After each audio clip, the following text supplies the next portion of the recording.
जी guys, क्या हालचाल। तो गाइस ये वीडियो मुझे बताने में एंड आपको समझने में आसान हो जाए, इसलिए ये वीडियो को मैंने 10 स्टेप्स में कर दिया, यानी 10 स्टेप्स।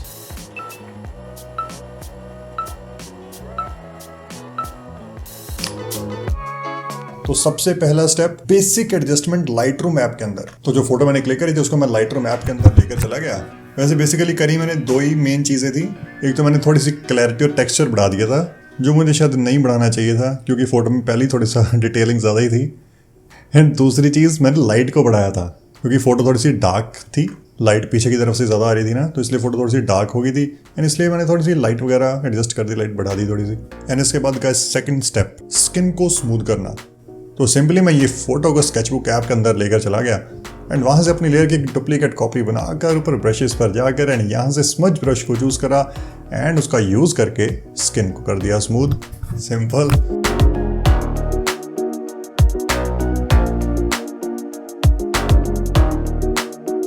एंड ओपेसिटी भी कम कर दी थी मैंने थोड़ी सी। अब लेयर्स को मर्ज कर दिया। एंड गाइस अब थर्ड स्टेप, थोड़ी सी चमक ऐड करनी, शाइन ऐड करनी। तो उसके लिए मैंने एक नई खाली लेयर बनाई एंड ये आर्टिस्ट वाली कैटेगरी होती है, इसके अंदर से ब्रश चूज कर लिया था मैंने। ये ब्रश की कुछ सेटिंग्स वगैरह करके मैंने ऊपर से व्हाइट कलर को सिलेक्ट करके मैंने कुछ शाइन बनानी सी शुरू करी। तो जो मुझे ब्रश की सेटिंग्स बिल्कुल भी पसंद नहीं आई थी, तो इसलिए मैंने कुछ और चेंजेस वगैरह करी। इस शेप पर जाकर अलग सी शेप, ये सर्कल वाली शेप को ट्राई करा मैंने एंड ब्लेंडिंग मोड को ओवरले रखा, तो थोड़ा सा मुझे फील आना शुरू हो गया, हाँ भी शाइन अच्छी बन रही है। लेकिन ये हाथ के ऊपर ही ठीक बन रही थी। इसके बाद मैंने जब कपड़ों पर इस ब्रश का यूज़ करा तो मुझे ठीक नहीं लगी, भाई शाइन ठीक नहीं बन रही, ब्रश को चेंज करते हैं। तो इसी कैटेगरी में एक और ब्रश था कंसेप्चुअल नाम का, कंसेप्चुअल 1 नाम का।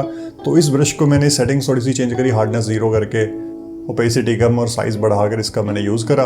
तो फिर मेरी तसल्ली होगी, हाँ भी ये ब्रश ठीक है चमक ऐड करने के लिए। तो इस तरीके से मैंने चमक भी ऐड कर दी थी। तो चमक ऐड करने के बाद ना थोड़ी सी ओपेसिटी इसकी भी कम कर दी थी मैंने लेयर की। एंड जहाँ पर ये इफेक्ट मुझे ज़्यादा लग रहा था चमक वाला, ये सॉफ्ट इरेजर का यूज़ करके जहाँ से ज़्यादा लग रहा था वहाँ से कम कर दिया। Simple, before after. तो ये लेयर को भी मर्ज कर दिया। अब आ गया चौथा स्टेप, जो था बैकग्राउंड को रिमूव करना। तो मैंने एक वीडियो बनाई थी पिक्सआर्ट वर्सेस स्केचबुक, एंड दोनों के अंदर मैंने दिखा था बैकग्राउंड कैसे रिमूव हम कर सकते हैं। तो उस वीडियो का लिंक आपको डिस्क्रिप्शन बॉक्स में मिल जाएगा, आप वहाँ से वीडियो भी चेक कर सकते हैं। तो बैकग्राउंड को रिमूव करने के बहुत सारे तरीके होते हैं। मैंने यहाँ से इरेजर का यूज़ करा एंड खुद की बैकग्राउंड कर दी रिमूव। एंड इसके मछली की फोटो थी, फिश की फोटो थी, उसकी भी बैकग्राउंड रिमूव कर दी। एंड अब फिफ्थ स्टेप, बैकग्राउंड मॉडिफिकेशन। तो मेरे पास एक बैकग्राउंड थी, इसको मैं लेकर चला गया पिक्सआर्ट के अंदर। पहले तो वो पिक्सआर्ट की जो रेजोल्यूशन वगैरह होती है ना, वो एडजस्ट करनी ज़रूरी होती है, नहीं तो ये क्वालिटी कम हो जाती है। तो उसके बाद मैं गैस यहाँ पर गया एडजस्ट के अंदर एंड यहाँ से ब्राइटनेस को कम करके ना मैं इरेजर पर चला गया। और यहाँ पर ना मैंने इरेजर की सेटिंग ऐसे कर दी, मतलब ये बंदूक वाली शेप हो रही है ना, गन शेप, ऊपर से है और नीचे से जैसे गन की शेप है ना, तो गन की शेप वाली सेटिंग कर दी मैंने। एंड ऊपर से जो बादल वाला हिस्सा था ना, वहाँ से कम कर दिया इफेक्ट, मतलब नीचे से थोड़ा सा डार्क हो गया एंड ऊपर से ब्राइट हो गया। इसके बाद गया मैं यहाँ से इफेक्ट्स के अंदर एंड यहाँ से ब्लर पर जाकर ना थोड़ा सा मैंने बैकग्राउंड को ब्लर कर दिया। फिर ना मैं यहाँ पर रीसाइज पर गया, तो ये थोड़ा सा जैसे मैंने ट्राई करा, अभी कम दिखा रहा है, तो इसलिए मैंने थोड़ी सी वैल्यू को बढ़ाकर चेक करा, अभी ज़्यादा वैल्यू कितनी डल सकते हैं इसके अंदर, तो इसलिए मैंने थोड़ी सी इसकी रेजोल्यूशन बढ़ा दी। एंड अब गाइस हमारा sixth step, combine all photos. तो ऐड फोटो में सबसे पहले मैं चला गया खुद की फोटो को मैं ले आया जिसकी मैंने बैकग्राउंड को रिमूव करा था। एंड अभी मैंने ऊपर से डन नहीं करा हुआ, बिना डन करे, मतलब जितनी ज़्यादा फोटोज मैं एक साथ ही मैं ले आऊँगा सारी फोटोज, मतलब बिना डन करे एक ही बारे में डन करूँगा मैं। तो इसके बाद गाइस मैंने इंटरनेट को ऑन करा, यहाँ पर स्टिकर्स होते हैं पिक्सआर्ट के अंदर, तो स्टिकर्स के अंदर गया एंड यहाँ पर मैंने सर्च करा वाटर। तो वाटर के जैसे ही सर्च करा तो यहाँ पर एक पानी की फोटो आई थी यहाँ पर, तो इसको मैंने खुद के आगे ऐसे लगा दिया एंड उसके बाद एडजस्ट पर जाकर सैचुरेशन कम कर दी, क्योंकि कलर्स भी साथ साथ में मैच करने ज़रूरी हैं। तो ब्लेंड पर जाकर ना इसके ब्लेंड को भी कर दिया लाइटन, ताकि और बढ़िया से ये ब्लेंड हो जाए, मतलब हमारी फोटो के साथ मर्ज हो जाए, मिक्स हो जाए, ताकि सारा सीन और भी बढ़िया लगे। खुद को भी थोड़ा सा एडजस्ट करा। तो ऊपर से अगर मैं डन कर देता तो मैं खुद को यहाँ पर एडजस्ट नहीं कर पाता। एंड इसके बाद गाइस एक मछली वाली फोटो थी, इसको मैं नीचे ला कर रख दिया मैंने एंड एडजस्ट पर जाकर इसकी भी सैचुरेशन कम कर दी एंड ब्लेंड पर जाकर इसका ब्लेंड मैंने स्क्रीन कर दिया। और इरेजर से ना जो एजेस किनारे किनारे आ रहे थे, वो इरेजर की वही गन शेप वाली सेटिंग करके, ये गन सी बन जाती है ना सेटिंग्स में, तो वैसी सेटिंग करके सिंपली एजेस को कर दिया रिमूव। फिर से मैं गया ऐड फोटो पर एंड जो मछली की फोटो के बैकग्राउंड को रिमूव करा था मैंने, उसको लेकर आ गया एंड सेम इसमें भी इरेजर पर गया हुआ है, वो गन शेप वाली सेटिंग करी एंड हल्का हल्का सा मछली का जो हिस्सा पानी के अंदर मैंने दिखाना था ना, वो वाला नीचे वाला हिस्सा थोड़ा सा कम कर दिया। एंड अब मैंने थोड़ी सी पार्टिकल से दिखाने, तो एक पार्टिकल वाली फोटो थी, तो पहले क्रॉप पर जाकर ना ऊपर से वाला हिस्सा मैंने क्रॉप कर दिया, तो क्योंकि मुझे सिर्फ पार्टिकल्स ही चाहिए थे। पार्टिकल्स को यहाँ पर लाकर इसके ब्लेंडिंग मोड को कर दिया मैंने स्क्रीन एंड सेम उसी तरीके से इरेजर पर जाकर गन शेप वाली सेटिंग करी एंड इसके भी जो एजेस किनारे किनारे आ रहे थे वो रिमूव कर दिए, सिंपल। एंड जो मछली वाली फोटो थी ना, उसकी भी एडजस्ट पर जाकर थोड़ी सी कलर्स वगैरह मैच करने की ट्राई करें ताकि और भी बढ़िया वो मैच सा लगे सीन थोड़ा सा। बाकी मैचिंग तो ज़्यादा लाइट रूम के अंदर ही होगी, लेकिन हल्की फुल्की यहाँ पर भी हम कर सकते हैं लाइट वगैरह कलर वगैरह एडजस्ट। तो अब ये सारी फोटोज को लगाने के बाद अब मैंने करा डन एंड इसके बाद हमारा 7th step black and white brush. तो जी मैं चला गया ड्रॉ के अंदर एंड यहाँ पर सबसे पहले ब्लैक कलर का ब्रश सेटिंग्स वगैरह करके नीचे से थोड़ा सा डार्क कर दिया ब्लैक कलर के ब्रश से, सिंपल। ओपेसिटी वगैरह थोड़ी कम कर दी एंड जो है हिस्सा एक्स्ट्रा आ रहा था इरेजर से उसको रिमूव कर दिया। अब एक खाली लेयर बनाई, व्हाइट कलर को सिलेक्ट करा, ब्रश को सिलेक्ट करा एंड पीछे से ना जैसे कोई लाइट आ रही है सनलाइट टाइप, जैसे पीछे बादल हैं तो सनलाइट का इफेक्ट थोड़ा सा क्रिएट करने के लिए वो चीज़ क्रिएट करी, इसकी भी ओपेसिटी थोड़ी कम कर दी।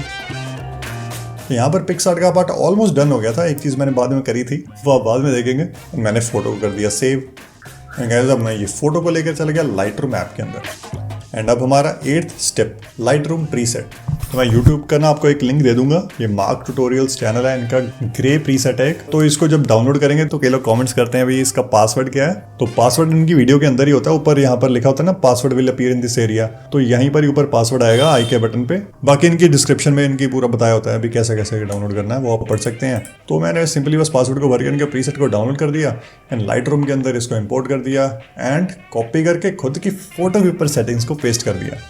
तो प्रीसेट एज इट इज तो काम नहीं करते, थोड़ी बहुत एडजस्टमेंट करनी पड़ती है, लेकिन एक बेसिक कलर टोन बेस बन जाता है मतलब फोटो का। तो ये बेस बन गया था, इसके बाद मैंने खुद की फोटो के अकॉर्डिंग थोड़ी सी एडजस्टमेंट कर दी एंड यहाँ से फोटो कर दिया सेव। 9th step Snapseed. तो वैसे मैं फोटो को लेकर चला गया था स्नैपसीड ऐप के अंदर। तो यहाँ पर सबसे पहले मैं गया टूल्स के अंदर एंड सिलेक्टिव टूल होता है एक, तो उसके अंदर ना मैंने कुछ पार्ट्स, जैसे मेरे फेस के कुछ पार्ट्स थे जहाँ पर लाइट मुझे ज़्यादा चाहिए थी, तो वहाँ पर मैंने सिलेक्टिव टूल का यूज़ करके थोड़ी सी लाइट बढ़ाई, फिश के ऊपर भी खुद के ऊपर भी, जहाँ जहाँ पर ज़रूरत लग रही थी वहाँ पर मैंने वो सेटिंग्स करी ये सिलेक्टिव टूल का यूज़ करके। तो इसके बाद मैं डिटेल पर गया एंड थोड़ी सी डिटेलिंग शार्पनिंग स्ट्रक्चर जो भी होता है इसके अंदर वो ऐड कर दिया एंड व्यू एडिट्स पर जाकर ना यहाँ पर नीचे से इसको ग्रे रख के वैल्यू थोड़ी सी चेंज करके जहाँ पर ज़रूरत थी डिटेल ऐड करने की वहाँ पर डिटेल ऐड कर दी, सिंपल। एंड फिर मैंने ट्यून इमेज पर जाकर ब्राइटनेस को किया कम एंड फिर से व्यू एडिट्स पर जाकर यहाँ से ब्रश को सिलेक्ट करा, नीचे से इस पर ही मैंने ब्लू रखा था, ब्रश की सेटिंग्स चेंज करके तो यहाँ पर मैंने जैसा इफेक्ट क्रिएट किया कि हमारे चेहरों के ऊपर ज़्यादा लाइट हो एंड साइड्स पर लाइट थोड़ी सी कम हो, तो वैसी वाली चीज़ मैंने क्रिएट करी यहाँ पर। फिर थोड़ी सी और हल्की फुल्की सी एडजस्टमेंट मैं करता रहा, मतलब जब तक फोटो बढ़िया नहीं बन जाती तब तक कुछ ना कुछ छेड़खानी करके देखते रहना चाहिए भी कि फोटो कैसी लग रही है और बढ़िया लगे और बढ़िया लगे, और बढ़िया लगाने के लिए हम क्या क्या चीज़ें कर सकते हैं। फिर मैंने डन पे क्लिक करके फोटो कर दिया सेव। अब हमारा 10th स्टेप जो है कमी पेशी दूर करना। तो मैं फोटो को ना फिर से पिक्सआर्ट के अंदर लेकर चला गया, मैंने शुरू में बताया था ना मैं पिक्सआर्ट में फिर से लेकर गया जाऊँगा एंड यहाँ पर मैंने ऐड फोटो पर जाकर जो पार्टिकल्स वाली फोटो थी पहले भी मैंने यूज़ करी थी उसी को दोबारा से लेकर आया, इसको क्रॉप किया पहले तो एंड फिर बड़ा करके स्क्रीन के ऊपर लगा दिया, उसके भी ब्लेंड को कर दिया स्क्रीन एंड ओपेसिटी थोड़ी सी उसकी एडजस्ट कर दी। फिर इरेजर से जहाँ पर ये ज़्यादा लग रहा था वहाँ से थोड़ा थोड़ा कम कर दिया, हटा दिया, सिंपल। तो फिर मैंने ड्रॉ पर जाकर फोटो को कर दिया सेव एंड फिर से लाइट रूम के अंदर मैं फोटो को ले आया। तो भाई कमी पेशियाँ दूर कर रहे थे, जितनी देर तक तसल्ली नहीं होती उतनी देर तक कमी पेशियाँ को दूर तो करना बनता है ना। तो यहाँ पर मैंने कुछ और एडजस्टमेंट्स करी फोटो की एंड फिर यहाँ से भी फोटो को सेव कर दिया एंड अभी भी डन नहीं हुआ। इसके बाद मैं फिर से गया स्नैपचैट के अंदर, यहाँ पर फिर से मैंने कुछ और एडजस्टमेंट्स करी स्नैपचैट के टूल्स का यूज़ करके ताकि फ़ोटो मेरी दिखने में और भी थोड़ी ज़्यादा इम्प्रूव हो।